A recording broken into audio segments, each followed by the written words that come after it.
भूकंप एक प्राकृतिक आपदा है जो पृथ्वी की सतह पर अचानक होने वाले कंपन से उत्पन्न होती है। यह कंपन पृथ्वी के अंदर मौजूद प्लेटों के हिलने, फिसलने या टकराने के कारण होता है।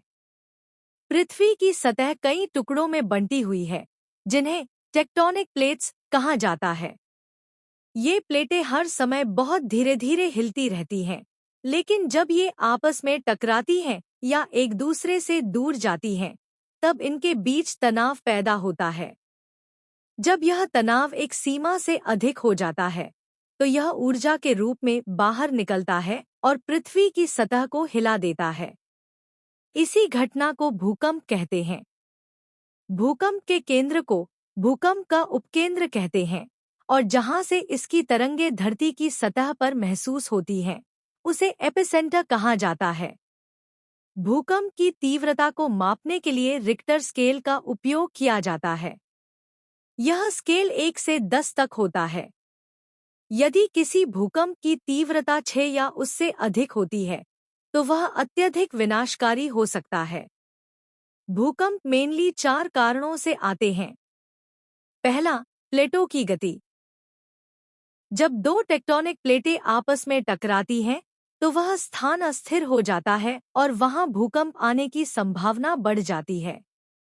भारत का हिमालय क्षेत्र इसी कारण से भूकंप संभावित क्षेत्र माना जाता है। दूसरा, ज्वालामुखी विस्फोट। जब ज्वालामुखी फटता है, तो उसके नीचे जमा गर्म लावा ऊपर की ओर दबाव डालता है, जिससे भूकंप आ सकते हैं। तीसरा, मानवजनित कारण।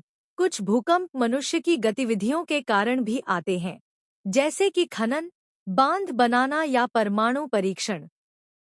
चौथा, भूमिगत दरारें। पृथ्वी की सतह के नीचे दरारें पड़ने से भी कंपन उत्पन्न होते हैं। भूकंप से जानमाल का बहुत बड़ा नुकसान हो सकता है।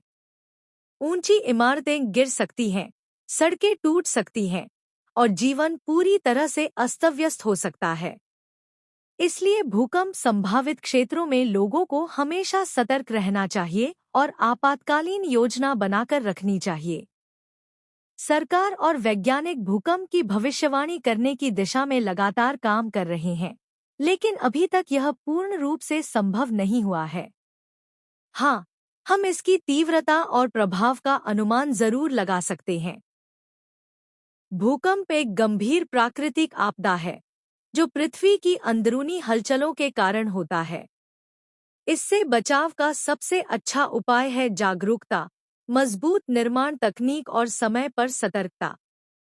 अगर हम भूकंप के कारणों और प्रभावों को समझें, तो इससे होने वाले नुकसान को काफी हद तक कम किया जा सकता है।